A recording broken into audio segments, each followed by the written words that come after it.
오늘은 마태복음 5장 본문 강의 13번째 자료를 가지고 말씀을 나누도록 하겠습니다. 오늘하고 토요일하고 이틀에 이 말씀을 마쳐야 되겠어요. 마태복음 5장을 마무리하는 거예요. 자, 마태복음 5장 38절로 41절입니다. 어제 그저께 대충 이제 다뤘던 부분이에요. 눈은 눈으로 이는 이로 갚으라 하였다는 것을 너희가 들었으나, 이 들었으나라는 것은 구전으로 이렇게 이스라엘 백성들에게 말씀이 전해졌다, 그런 뜻이에요. 나는 너희에게 이르노니 악한 자를 대적하지 말라. 누구든지 네 오른편 뺨을 치거든 왼편도 돌려대며, 이렇게 주님 말씀하셨는데, 이걸 출애굽기 21장 24절 이하에 나오는 동해보복법이라고 그러죠. 눈을 상했으면 상대방이 눈을 상하게 하고, 이를 다치겠으면 이를 상대방이 이를 다치게 하고, 이렇게 똑같은 보복을 허용하는 그런 말씀이에요. 자, 그런데 이것은 인간적인 의를 적용하는 말씀이기 때문에, 인간 세상에서는 상대방에게 내가 예를 들어서 100만 원의 손해를 입었으면 100만 원의 보상을 받아야 되는 거잖아요. 그런데 천국의 법으로 적용을 할 때는 이게 이제 달라진다, 이제 그런 말씀인데, 눈을 멀게 하고 또 맹수의 강한 이빨로 동물을 주입하거나 물어서 찢어 죽이는 악한 자의 이빨은 독사의 독리이고, 이것은 영혼을 상해하는 악한 이라는 것은 거짓 선지자들의 설교를 상징하는 말입니다. 그러니까 악한 자를 대적하지 이제 말라 그랬는데, 악한 자는 눈을 상해했거나 이빨로 물어뜯거나 혹은 동물을 집시켜서 이렇게 마비시키거나 이제 그런 자를 악한 자라고 그러죠. 그런데 이 악한 자라고 할 때 여기서는 사람을 말하는 것이 아니고 사람의 달을 썼지만 짐승인간이다라는 거예요. 이 거짓 선지자들의 설교를 예로 들어서 이렇게 표현을 하신 거예요. 그러니까 이것은 문자대로 이런 말씀을 이제 해석하고 오해를 하면 유다서에 나오는 말씀과 같이 본능으로 아는 그것으로 멸망하는 자들에게 해당하는 얘기다. 예수님의 말씀은 본능으로 아는 율법 지식을 가지고 인간 본능의 지식으로 해석을 하면 안 맞는다, 이런 말이죠. 자, 이제 40절, 또 너를 고발하여 속옷을 가지고자 하는 자에게, 여기서 속옷을 달라 하거나 겉옷을 달라 하는 자라는 것은 너를 고발하는 자다라고 이미 본문 말씀 중에 이 말씀이 들어있죠. 그러니까 남의 옷을 벗긴다라는 것은 그 사람의 약점이나 잘못을 알고 있는 사람이 그것을 약점을 잡아가지고, 다윗의 약점을 요압이 잘 요리해 먹었죠. 오늘날 검찰이 검찰의 캐비넷에다가 누구누구의 비리 이런 걸 다 이게 조사해가지고 딱 저장해 놓고 있다가 필요하면 딱 그거 꺼내가지고 이렇게 악한 용도로 사용을 받는데, 그런 것이 옷 벗기는 짓이다 이거예요. 그 사람을 지난날의 흠결이나 과오나 이런 것들을 다 들춰내는 거다, 그런 말이에요. 그게 옷을 벗긴다, 이렇게 표현했다는 거예요. 자, 그 다음에 누구든지 너를 억지로 오리를 가게 하거든. 이것도 지난 시간에 잠깐 나눴었죠.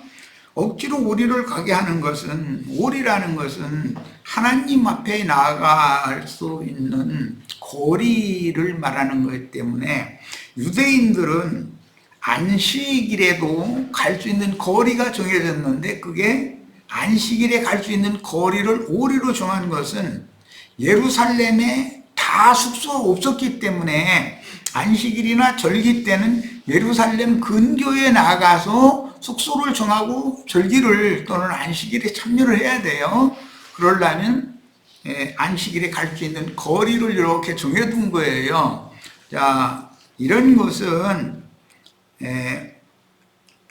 하나님 앞에 나아가서 경배를 할 수 있어야 되기 때문에 유대교의 교리로 사람들을 강제로 신전에 나오게 하는 용도로 이게 그런 의도 목적을 가지고 정해놓은 것이란 말이에요. 자, 그런데 우리를 가게 하거든 이 말은 율법을 지켜서 성전에 나가서 신전에 나가서 하나님 앞에 배웠고 경배를 하라는 걸 강요하거든 이 말이니까 오늘날로 말하자면 성수주의를 강요하거든 그 말과 같은 뜻이에요. 하거든 그 사람과 이것은 종교인에게 이것을 강요하지요. 그러나 불신자들에게는 그걸 강요할 방법이 없잖아요. 불신자들은 이런 걸 믿지를 않으니까. 그런데 그 사람과 심리를 동행해라 이렇게 말씀하시는 것은 불신자들을 위해서 전도를 해서 이 생에서 내세까지 죄악된 세상에서 영생이신 하나님 앞에까지 그 사람과 전도자들인 제자들이 동행해야 된다 그 말이란 말이야. 이게 제자들의 사명을 지금 말씀하신 거예요. 문자대로 뭐 누가 나보고 오리 가자고 오리 좀 같이 갑시다 그러면은 아이 그러지 말고 심리 갑시다 이러라는 말이 아니라는 거예요. 이거는. 그 다음에 네게 구하는 자에게 주며 네게 꾸고자 하는 자에게 거절하지 말라. 이건 이제 율법에 가난한 자는 가진 자에게 와서 좀 어려운 걸 모면하기 위하여 뭘 빌리러 올 수가 있잖아요. 그런데 이것도 그 본능으로 아는 지식대로 하자면은 물질적인 먹을 식물이나 또는 돈이 필요하거나 해서 있는 자에게 가진 자에게 와서 손을 벌리는 경우를 말하는 건데 그게 구하는 자 또는 꾸고자 하는 자가 가진 자에게 와서 이렇게 하는 것은 상징이 되는 것이고 이것은 사람이 내가 어떠한 죄인인가 때문에 항상 양심의 가책이 끊임없음으로 인해서 그런 양심의 가책에서부터 자유자가 되어져서 영적인 해방을 간절히 받기를 원한다고 해요. 모든 죄는 다 그런 거예요 사실은. 그런데 아닌 척 하는 거지. 그런데 그렇게 간절히 구하는 자는 심령이 이미 앞에서 말씀 나온 것처럼 심령이 가난하고 마음이 낮아진 자단 말이에요. 그런 자에게는 하나님의 영광 앞에 나아갈 수 있는 하나님의 영광으로까지 나아갈 수 있는 질량식과 영생하게 하는 생명의 양식을 거저 구워주는데 이식을 위하여 구워주지 말고 거저 풍족하게 주어야 된다. 지금 그런 말이야. 그러니까 이것은 역시 제자들의 사명을 지금 말씀하시고자 한다. 그 말이에요. 문자대로 율법적으로 해석하면 이게 안 맞는 거죠. 자, 요한복음 19장 23절 약자의 옷을 강탈하는 행위는 사악한 목자들이 그들의 율법으로 누구를 정죄하여 벌거벗기고 자신들은 위선의 옷으로 치장하는 행위를 예수님은 지금 지적하는 말이다. 그런데 제자들은 약자의 옷을 벗기는 짓을 하지 말고 그를 가려주고 덮어주는 일을 해라. 제자들이 사명을 지금 말한 거예요. 그런 뜻이에요. 오리를 가자고 하는데 십리를 가는 것도 이미 설명한 것처럼 제자들이 사명이다 이거예요. 유대교 지도자들은 강요해서 하나님의 성전에 나갈 수 있는 오리길을 자기와 같이 가야 된다고, 율법을 지켜야 된다고 그렇게 강요하지만 제자들은 이 생에서 영생에 이르기까지 참 하나님 앞에까지, 하나님의 영광에까지 이방 죄인들에게도 전도를 해서 같이 그들과 동행해서 거룩한 성 예루살렘에까지 같이 가야 된다 그 말이에요. 이것이 이제 제자들의 사명입니다. 그 다음에 내게 구하는 자에게 주며 꾸고자 하는 자에게 거절하지 말라 그랬는데 이거 조금 전에 설명을 했어요. 지난날 자신이 저지른 죄악들을 용서받고 메시아의 구원을 바람으로 구하고 빌리고자 하는 세리와 창기와 죄인들은 자신의 범죄와 악행으로 인해서 번민함으로 양심의 가책에서 해방되기를 간절히 바라는데 자칭 의롭다고 자부하고 있는 유대교인들은 구하거나 찾거나 빌리고자 하는 마음이 없죠. 자신들은 다 부유하여 모든 것을 다 가진 자고 자신들은 남을 가르쳐야 되고 자신들은 구제할 것이 있다고 생각하지 자신들이 거지거지 산 거지라는 거에 대해서는 전혀 꿈에도 생각을 않는 거예요 지금. 자, 믿음의 말씀, 구원의 말씀을 맡은 제자들은 심령이 가난하고 낮아진 마음으로 천국 복음을 구하며 꾸고자 한다. 꾸고자 하는 것은 내가 부하지 않기 때문에 심령이 가난하기 때문에 가진 자에게 꾸는 거잖아요. 그럼 여기서는 유대교 지도자들이 가진 걸 말하는 것이 아니라 주님께서 제자들에게 위임하여 맡긴 것을 말하는 것이기 때문에 제자들은 꾸고자 하는 자, 빌리고자 하는 자, 심령이 가난한 자들에게는 값없이 다 줘야 된다 이거예요. 내가 너희에게 거저 주었으니 너희는 거저 주어라. 그렇게 말씀하셔요. 이런 말씀의 의도를 잘 이해하셔야 돼요. 지금 이제 내가 이런 마태복음 증거를 5장을 굉장히 오래 하는 편인데, 오늘 그 서두에 말씀드린 것처럼 본능으로 아는 그것으로 멸망하는 자들이 성경을 해석하는 것과 예수님이 하나님의 중심, 하나님의 뜻을 따라서 해석하는 것은 하늘과 땅만큼 다른 거죠. 자, 이제 이 말씀을 이해를 돕기 위해서 누가복음 인용했는데 보겠습니다. 6장 29절 너의 이 뺨을 치는 자에게 저 뺨도 돌려대며, 이것은 이렇게 얘기했어요. 마태복음에서는 내 오른편 뺨을 치거든 왼편도 돌려대며 이렇게 말씀하셨죠.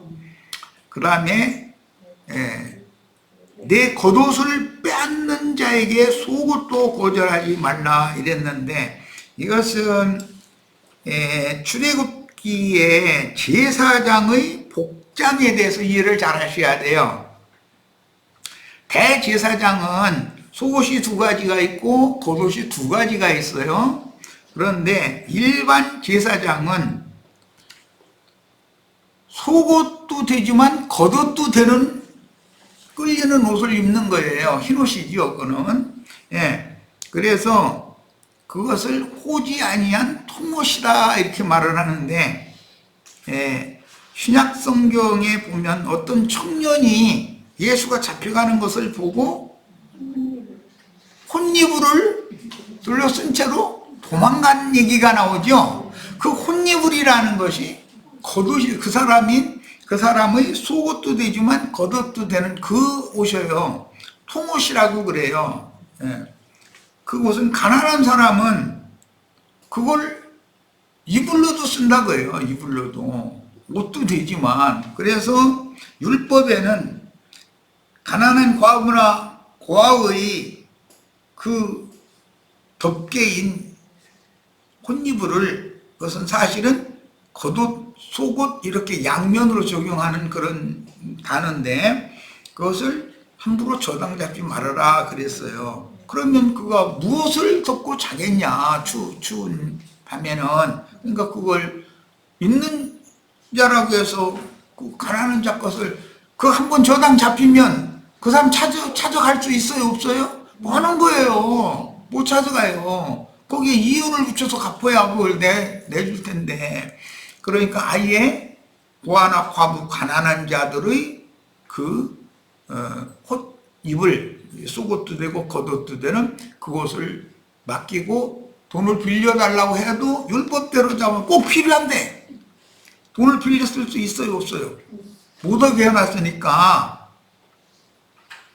가난한 사람은 그냥 죽어야 되는 거예요. 이제 옷이라도 전당 잡혀서 위기를 모면하고 싶은데, 그러니까 율법으로 해석하면은 하나님의 말씀이 없는 사람을 더 어렵게 만드는 그런 결과가 되겠죠.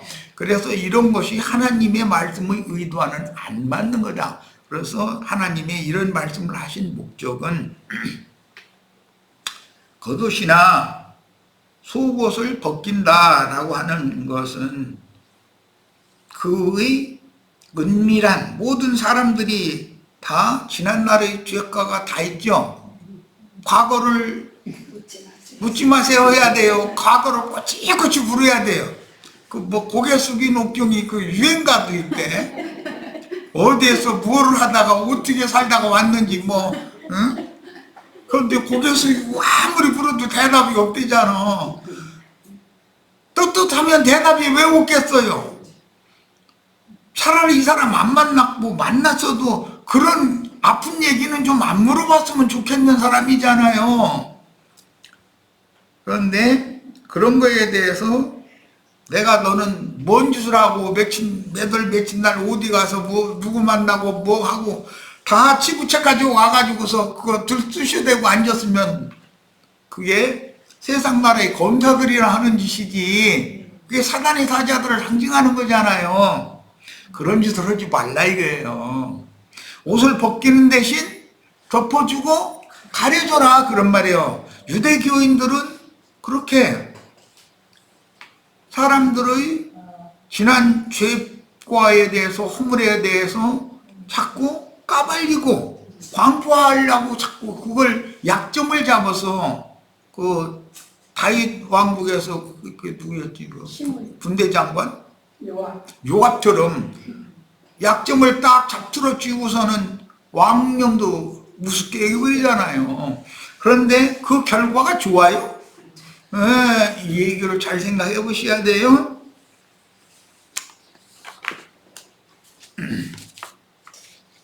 우리 이수희 자매님 이쁘장해가지고서 순하게 저렇게 자라서 늙을 말년에도 얼굴 모습이 뭐 그렇게 막하게 보이지는 않는데, 과거를 들춰내야 돼요. 물어봐야 돼요.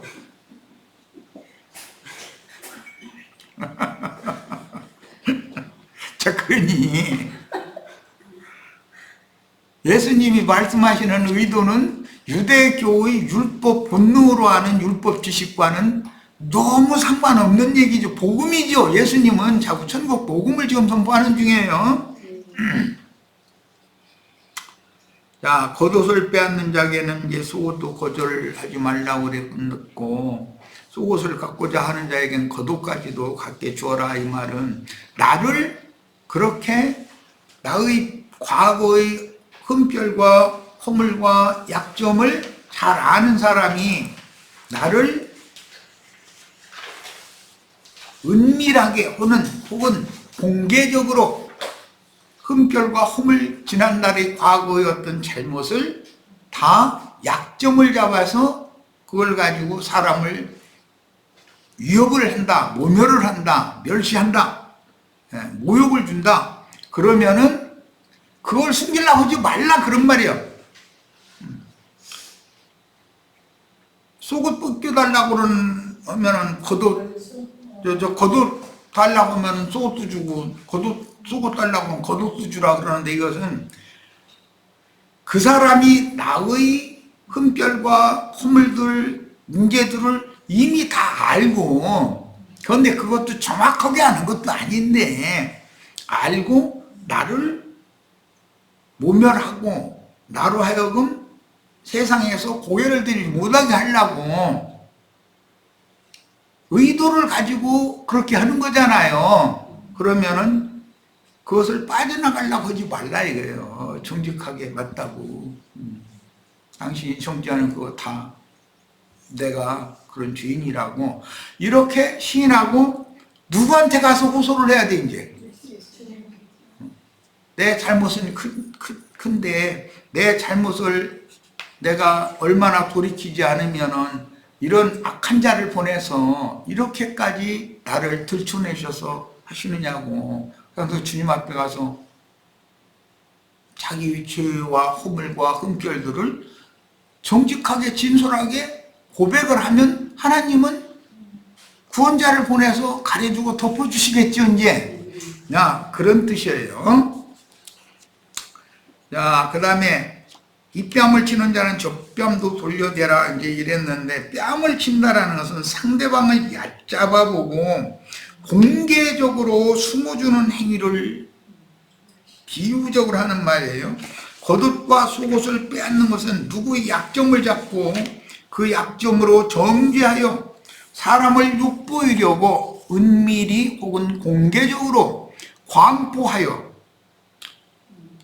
공개적으로 하는 것은 차라리 그걸로 끝날 수가 있으니까 좋지요. 더 맞다고, 난 할 말이 없는 사람이라고 이러기가 쉽죠. 그런데 은밀히 다른 사람한테는 절대 입 밖에 내지 마 해가면서 귓속말로 속삭이면은 다른 사람한테는 발설하지 말라고 했다고 하는 말까지 빙빙 돌아다니죠. 말이 돌아갈수록 한마디라도 나쁜 점은 보태지고 좋은 점은 감삭되겠죠. 당연히 그러죠. 그것이 저주받은 인간들이 하는 짓이다 이거예요. 그러면 그것을 빠져나가려고 물타기를 하려고 한다든지 술수를 부린다든지 부정한다든지 그럴 필요가 없다 이거예요. 다 시인하고 하나님 앞에 나와서 자신의 잘못을 진솔하게 고백하면서 용서를 구하는 편이 낫다 그 말이에요. 그러면 주님은 천국 복음을 전하는 목적은 그를 덮어주고 가려주려고 그러는 거잖아요. 그런데 그가 회개하고 돌이켜야 되는 일이지, 그렇지 않으면은 용서해 줄 수가 없잖아요. 자, 로마서 4장 6절로 8절 인용구를 봅니다. 일한 것이 없이, 일한 것이라는 것은 뭔가 공적을 세운 것이 없이 그 말이에요. 하나님 앞에 떳떳한 뭔가가 없이 이 말이에요. 하나님께 의로 여기심을 받는 사람의 복에 대하여, 이건 다윗의 시지요. 시편 32편. 다윗은 이걸 몸으로 경험한 사람이잖아요. 다윗이 말한 바, 불법이 사함을 받고 죄가 가려짐을 받는 사람들은 복이 있고, 여기 불법이 사함을 받고 죄가 가려짐을 받는 사람이라고 하는 것은 다윗의 경험이잖아요. 네? 그 사람이 복이 있고, 주께서 그 죄를 인정하지 아니할 사람은 복이 있도다. 신약에서는 다시는 기억하지 않는다라고 그래서 인정하지 않는다라는 말을 다시는 기억하지 않는다. 그가 죄과가 없다는 것이 아니에요. 그렇게 어마어마한 죄과가 있지만 왜 그 죄과를 인정을 안 해요? 다윗이 나단의 전언을 듣고 진솔하게 토설하고 자백하면서 돌이켰다 이거예요. 그러니까 그 돌이킨 사람, 회개하는 사람의 죄에 대해서는 하나님이 없는 걸로 한다 이런 말이에요. 이런 것 보고 간과해 주신다 이렇게 표현해요. 그런 사람이 복이 있다 그랬어요. 자, 신약에 보면 간음 현장에서 잡혀 예수님께 끌려와 자신들의 율법으로 고소함으로 뺨을 대주어야 했고 옷벗김을 당한 채로 돌팔매질을 하려는 자칭 의인들에게 둘러싸인 여인을 재판한 주님은 잘 아시죠? 요한복음 8장, 그녀를 정죄하지 않고 돌아가서 다시는 죄를 짓지 말라고 당부하여 그녀를 사면해 주시고 가려주시며 죄 없는 자가 아무도 없다라는 것을 입증하셨죠. 그 자리에서 누구든지 죄가 없는 자가 먼저 돌 던져라. 그러니까 아무도 돌 못 던지고 돌 던지려고 빙 둘러 서 있다가 하나씩 돌 놓고 어른으로 시작해서 어린 아이까지 돌 엉망이 놓고 다 올라갔다 그랬어요. 그러니까 세상말로 이 여자는 재수 없어서 걸린 거예요. 세상말로 표현하자면 그렇죠.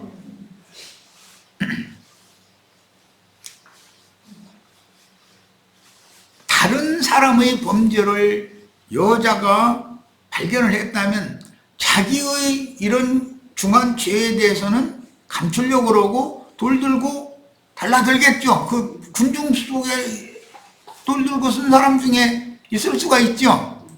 자, 그런데 누구도 돌을 던질 수는 없다라고 확정을 거기서 하셨어요. 그러니까 죄 없는 자는 하나도 없다. 득죄하지 않은 사람 하나도 없다 그 말이죠.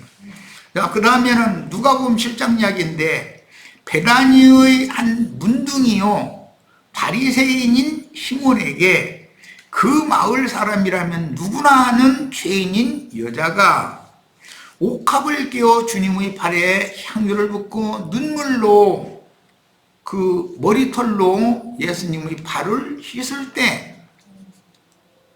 문둥이 시몬은 경멸하는 눈으로 그 여자를 바라봤어요.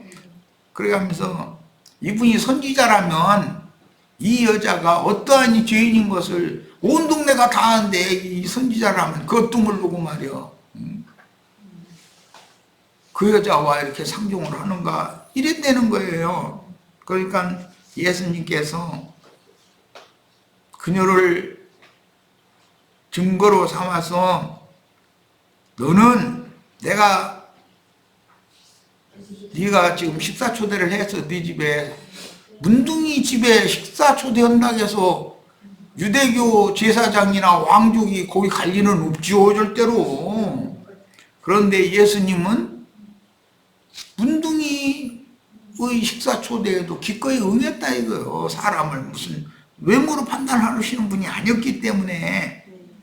그랬는데 이 사람은 바리새인이었었기 때문에 손님을 초대를 했으면 발 씻을 물을 당연히 줘야 되는 거예요. 물로 발을 씻고 들어오도록 식사 자리에.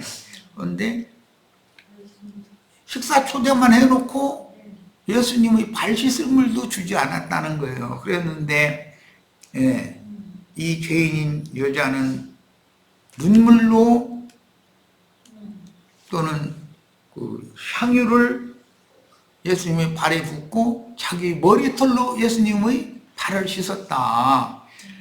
이것을 주님이 말씀을 하시면서 두 사람 있는데 하나는 500디나리온의 죄과가 있었고 하나는 50디나리온의 죄과가 있는데 이 여자는 500디나리온의 죄값을 탕감받았고 너는 50데나리온의 죄값만 탕감받았다. 자, 이게 너라고는 안 했지만 두 사람 중에 500데나리온의 죄과를 탕감받은 사람이 은혜가 큰 사람이냐 50데나리온의 죄과만 용서받은 사람이 은혜가 큰 사람이냐라고 질문을 해요. 그런 건 당연히 500데나리온 받은 사람이 은혜가 큰 사람이죠. 그것을 주님이 그 자리에서 증거를 하셨어요. 자, 또 노아 때 노아의 손자인 함의 아들인 가나안의 말을 함이 그 아비가 듣고 함이 그 아비인 노아에게 가서 아버지가 벌거벗고 술에 취해서 벌거벗고 누워있다는 것을 자기 아들에게 전해서 들어가지고서 확인하러 간 거잖아요. 그런데 가보니까 정말 자기 아들 가나안이 함의 아들 가나안이 함에게 일러준 것과 같이 상황이 그렇다 이거예요. 그러면 아무 소리도 말고 형제들한테 가서 고해야 돼. 아무 소리도 말고 지 옷 벗어가지고 조용히 덮어드려야 돼요. 근데 그렇게 안 했다는 거예요. 그래서 일하고 있는 셈과 야벳에게 늑달같이 달려가지고 한번 다른 사람한테 말하지 마. 그러면서 귀띔에 쓸 수도 있고 뭐 광포에 쓸 수도 있고 이제 어쨌든 그러니까는 셈과 야벳은 그 말을 듣고 달려와서 자기네들의 겉옷을 벗어서 뒷걸음질 쳐서 아비의 하체를 보지 않고 덮어드렸다. 이것이 이제 복음이죠. 그래서 우리는 셈과 야벳처럼 아비의 하체를 보지 않고 덮여서 가려준 자는 복을 받았잖아요. 아버지에게. 그런데 그것을 광포한 함과 가나안은 저주를 받았다 이거. 함은 한 저주만 받았는데 가나안은 저주의 저주를 받았어요. 자, 이런 이야기는 성경이 말하고자 하는 복음의 의미를 우리들로 하여금 오늘날까지 잘 깨닫게 하는, 생각해보게 하는 말씀이다 하는 거예요.